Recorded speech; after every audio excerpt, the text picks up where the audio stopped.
नून है, छोटी है और छोटी ए का दो नुक्ता ये रहा।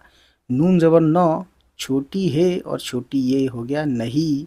नून गुन्ना मिलाया तब आवाज़ हो गई नहीं। छोटी है और बड़ी ये ज़बर है, ये है फुल स्टॉप। ठीक है ना। उसके बाद देखिए ऐन अलिफ ज़बर आ और ये मीम हो गया आम।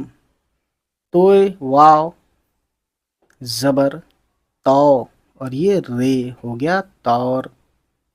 पे रे ज़बर पर और ये पे रे ज़बर पर ही हुआ। पे अलिफ ज़बर पा और ये नून, तो यहाँ पे नून की आवाज़ अंगा की तरह आएगी, यानी कि प प और ये चे है, फुल फॉर्म में मिला दिया गया है बस नून से, तो ये हो गया 5। ठीक है। इसी एक वर्ड के आगे पीछे